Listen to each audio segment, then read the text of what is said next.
Hi. How are you? You know, it's Thursday. Okay. All right. Today we head to Tampa, Florida, where the president will contrast his commitment to protecting and strengthening Medicare and Social Security and lowering prescription drug prices with congressional Republicans' plan to cut these programs. Unfortunately, there is a long history of congressional Republicans' efforts to cut these programs. Last year, the Republican Study Committee, which includes most House Republicans, called for cuts. I'll take it. Deep cuts to Medicare and Social Security benefits. Senator Mike said, quote, "One thing that you probably haven't heard from a politician, it will be my objective to phase out Social Security, to pull it up by the roots and get rid of it," end quote. And Florida's own Senator Rick Scott is promoting a plan to put Medicare, Medicaid, and Social Security on the chopping block every 5 years, which would put the health and economic security of 63 million Medicare beneficiaries, 69 million Medicaid beneficiaries, and 65 million Social Security beneficiaries at risk. The stakes are high for America's seniors, and in Florida today, the president will highlight the work his administration is doing to protect and strengthen Medicare and Social Security. I also wanted to update you all on the president's continued commitment to securing paid sick leave for rail workers. As you know, the president signed a bill in December that averted a rail disruption and ensured union members would receive the 24% pay raise in their tentative agreements. When signing this bill, the president committed to continuing the fight to secure paid sick leave for all workers, including rail workers. This week, CSX, the nation's largest railroad, and two of its unions, BMWE and BRC, negotiated agreements ensuring that BMWE and BRC members can take up to 7 days of paid sick leave annually. These agreements came following continued advocacy and involvement from the Biden administration, pushing railroad leadership to reach an agreement that secured paid sick leave for workers, which continues to be a priority for President Biden. The agreements between CSX, BMWE, and BRC to provide paid sick days are good steps. Ensuring no covered worker has to risk their income to take a day off when they are sick. Securing paid sick leave for rail workers will continue to be a priority for the president, and we are strongly urging other rail companies to follow suit. With that, thanks. I have two topics. Can you talk a little bit about what the White House wants to accomplish with President Lula's visit tomorrow? And I'm wondering, obviously one theme is always democracy against autocracy, but are there limitations to achieving that with a leader who still maintains good relations with Cuba, Venezuela, has said Zelensky is just as responsible for Russia or for what's happening in Ukraine as Putin? So the president is looking forward to meeting with the president of Brazil tomorrow. As you mentioned, they're going to have a bilat at the White House. We are going to have a backgrounder later this afternoon that the National Security Council is going to hold. So I don't want to get ahead of what's on the agenda, what will be discussed, but I would refer you to the backgrounder that's going to occur later today. You just have like a broad thematic. Okay. I just don't want to get ahead of what the NSC folks are going to do, and then clearly we'll have a little bit more to share tomorrow during the briefing, but just want to let them set the tone and set what will be discussed, an agenda, or give a little bit more flavor, and they're going to do that today at the backgrounder. And not commenting on any imminent cabinet departures, but the Biden administration was the first administration in more than 20 years to not have an Asian cabinet secretary. And I'm wondering, in future cabinet departures, would the president commit to rectifying that? So, not going to get ahead of any personnel announcements from here. As far as we know, as far as I know, as far as you all know, Marty Walsh is still the Secretary of Labor. What if I wasn't asking about it? Yeah. I'm just saying that is still is true today, but I just don't have anything else to share. If something comes up that we need to share, certainly we'll do that. What about the diversity aspect? Because you've heard a lot of anger from the API community about this. I do want to say, like, we've talked many times about the president's diversity commitment in this administration, making sure that this is indeed the most diverse administration that we have seen in modern politics. And it is, right? We have seen that over again. You've heard us say that over and over again, that this is the most diverse administration ever. I shouldn't even say in modern times, ever. And so, look, every community is important to this president. Clearly, we want to make sure that we have an administration that represents the United States. He thinks that's important, and we'll continue to work towards that. So the AAPI community is important, like every other community. I just don't have anything to share on that particular or any announcement, any personnel announcement to make. But I can assure you that this is a president that is committed to making sure that communities are being represented in his administration, and he's proven that. That has been proven to be the case. So we're on a trip to Florida to talk about Social Security and Medicare, which are both on a path to insolvency. What is the White House plan to put them back on sound fiscal footing?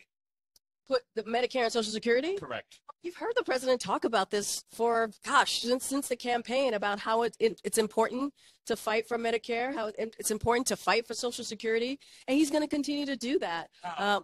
Well, he's going to certainly call out Republicans when they're trying to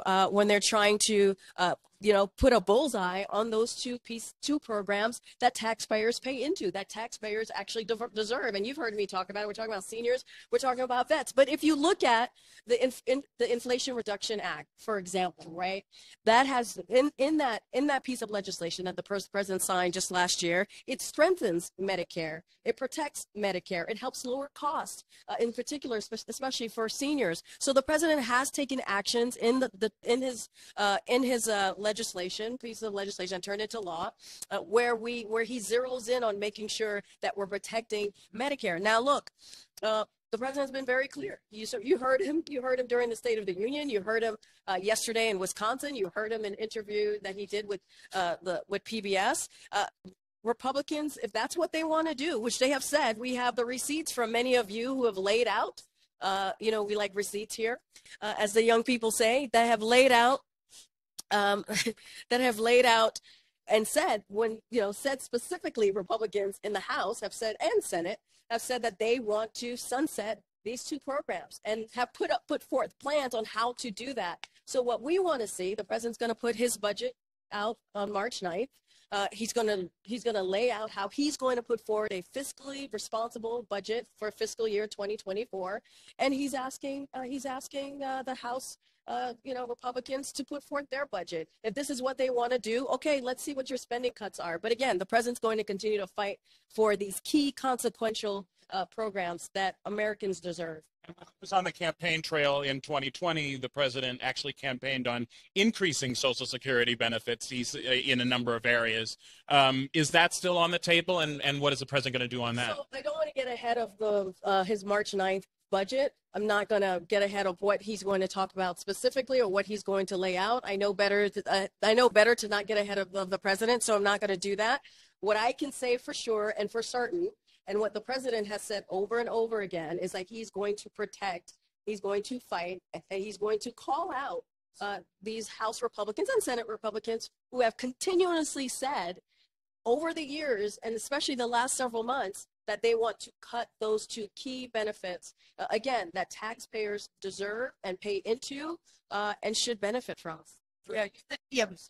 In his State of the Union address, the president did say that he had a plan to shore up the Medicare trust fund but he didn't say the same thing for Social Security. Does that mean he doesn't have a plan for that? I'm not going to get ahead of what the president is going to lay out in his budget on March 9th. I'm just not going to get ahead of it. If you looked at the budget cuts that the House Budget Committee released yesterday as a suggested of where to start on some budget cuts, are there areas of agreement that you see there? So, yeah, saw that.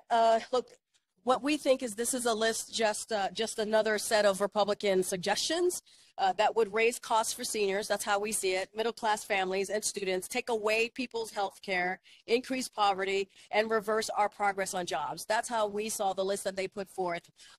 Republicans need to put forward, again, a complete budget like the president is going to do on March 9th, a complete budget proposal to see what their fiscal priorities are.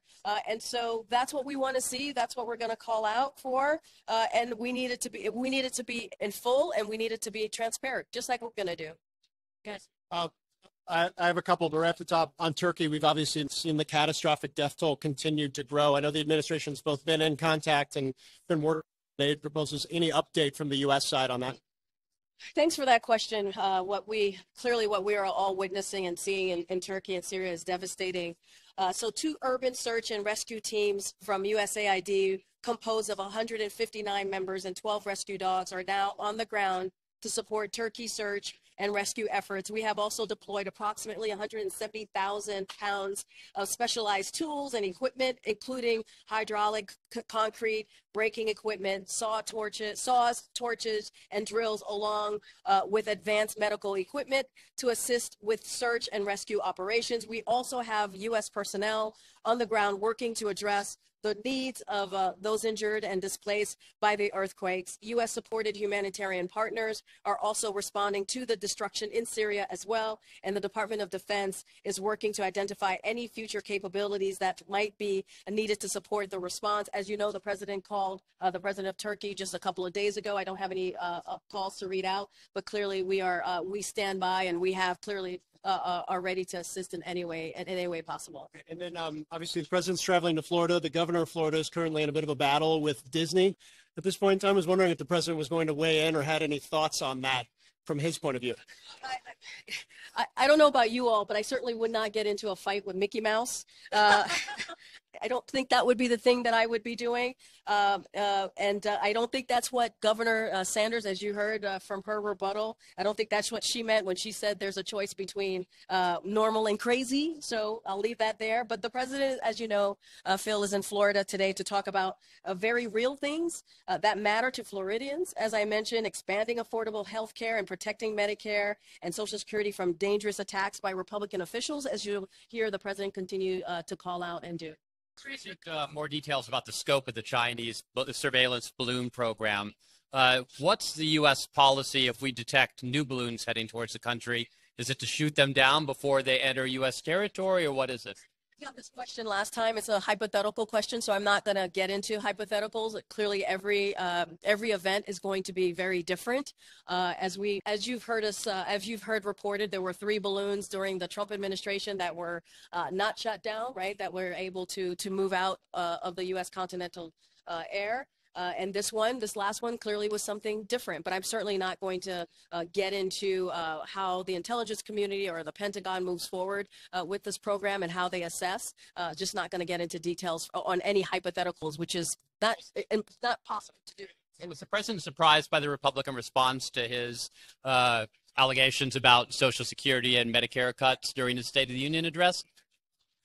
The president actually responded to this a little bit yesterday during his interview, and he said, look, it wasn't all Republicans. It was just a certain sector of the Republican Party, the extreme, and he understands that, look, you know, he has said, especially after the midterms, he's ready to work across the aisle to work with Republicans to get things done for the American people. That's what they want to see. They want us to put aside political warfare and actually deliver. And he wants to build on the progress that he's made, the economic progress. You heard him talk about that at the State of the Union. He spoke directly to the American people. And he has an economy that we believe, and the data shows, that works. Building an economy, growing an economy from the bottom up, middle out, not believing and not doing the trickle-down economy, the trickle-down economy that we've seen for decades upon decades. But at the same time, he is not going to shy away of calling out Republicans who have been very clear and deliberate by putting, you know, their plans during the midterms about how they were going to cut down or get rid of or sunset Medicare and Social Security. And that is something that he is proud to do. That is something that he is proud to fight for. And you'll hear more from him today in Florida. Okay.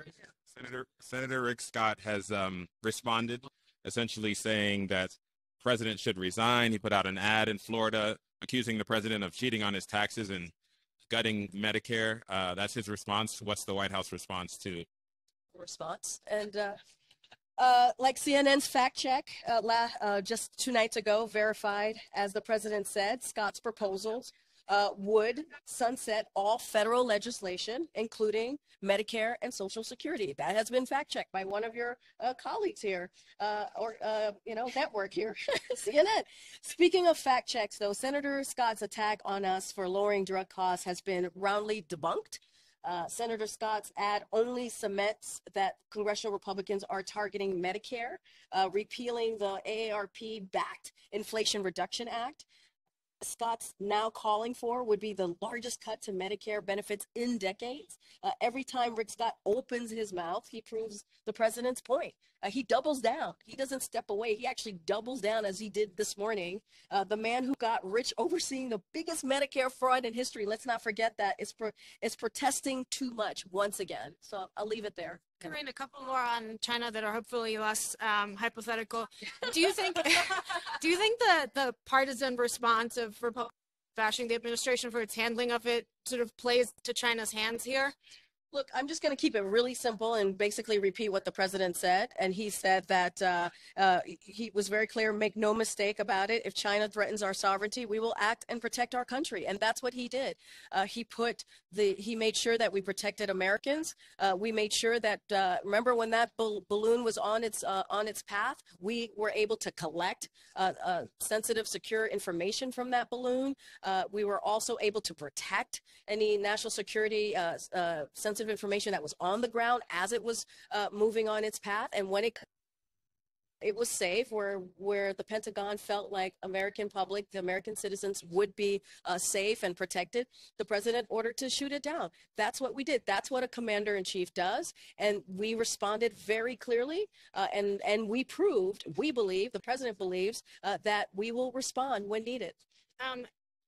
China seems to be digging in on this, though. So do you think, should we expect that there are further consequences for China for this program, which you guys are, continuously briefing us on? Or do you want to sort of put that balloon episode behind you and, you shot it down and this is sort of like the end of this episode? Or should we expect more actions? So I'll say this, we, the United States, sent a clear message to the PRC that it's a violation of our sovereignty was unacceptable by shooting down the balloon, protecting our own sensitive intelligence and maximizing our ability to track the balloon and recover the payload to get more information on the PRC's program. The U.S. will also explore taking action against PRC entities linked to the PLA that supported the balloon's incursion into U.S. airspace. We will also look at broader efforts to expose and address the PRC's larger surveillance activities that pose a threat to our national security and to our allies and partners as well. As we saw the second balloon over Central and South America that they just acknowledged, China, has no explanation for why they violated the airspace of Central and South America countries. The PRC's program will only continue to be exposed, making it harder for PRC to use this program, and that's how we're going to move forward. Okay, one more on China. The president obviously called out Xi Jinping during the State of the Union, and again last night in this interview, also said China has enormous challenges. You wouldn't want to trade with him as a leader. The Chinese Foreign Ministry says his comments are highly irresponsible and violate basic diplomatic protocols. Do you have a response to that? I will just say what the president has said before, and especially during the State of the Union. We make no mistake about it. If China threatens our sovereignty, we will act and protect our country. I'm just going to leave it there. One quick follow-up. Why hasn't the president agreed to the Fox Super Bowl interview yet? I just don't have any. I don't have anything to preview on Fox said Sunday. this morning on their shows that you guys haven't agreed, and why? Why would he want to miss the chance for a big Super Bowl audience? I just don't have anything to preview for you about Well, Sunday. unrelated. Has the president spoken with Senator Fetterman, or do you guys have any updates on his health condition? So clearly, we wish Senator Fetterman a speedy recovery, and just don't have a call to preview for you. But clearly, we hope he recovers quickly. Without asking about a specific hypothetical trip, administration officials have been clear, though, that they want to elevate the moment of 1 year since the Russian invasion. Can you talk about what the process has been in preparing for that, which is just a couple weeks away? As I've mentioned before, we've had internal conversations about how we are going to commemorate the 1 year of Russia's brutal war against Ukraine. And as you have seen and you've heard from the president, especially when the President Zelensky was here, we continued our strong support for the people of Ukraine as they are fighting against this, fighting this brutal war. And we are going to continue our security assistance as long as it takes. Don't have anything to share beyond that, but that is something that we're looking into, as you mentioned, Phil. And the president just answered this question when he was asked on the South Lawn as he was boarding Marine One, and he said he just hasn't made a decision yet. So I'll leave it to what the president said. Senator Scott, what's the difference between his legislation that proposes sunsetting federal programs and the legislation that Biden introduced in 1975 as a senator? Is the only difference the fact that Biden's no longer in favor of that, or is there any other differences between those two? Just going to say this. The president ran on protecting Medicare and Social Security from cuts, and he reiterated that in the State of the Union. He's been very clear these past couple of years. Rick Scott has the opposite point. That's just what we're seeing from Rick Scott. He's actually doubling down, tripling down, quadrupling down on his view, and it keeps and his plan that would sunset both programs. So Scott did that again just this week. I think he did that this morning. Meanwhile, he's also pushing for the biggest Medicare cut in decades by wanting to repeal the Inflation Reduction Act. That is, when I was asked about what else he's doing to strengthen Medicare, the Inflation Reduction Act actually does that. And if you cut it, that's going to have huge ramifications as well. So a bill from the 1970s is not part of the president's agenda. You have to listen to what the president said the last couple of years about protecting and fighting for Medicare and Social Security, and that will remain the case. He was very clear when he spoke to millions of Americans at State of the Union about that. He'll be clear today when he's in Florida on what he sees the fight ahead, and how important it is to protect, again, what taxpayers have paid into and what they deserve, Medicare and Social Security, something that if you're thinking about it, you're thinking about seniors and veterans, and this is something that he is going to be a fighter on. Okay, thanks everybody. I'll see you on the ground.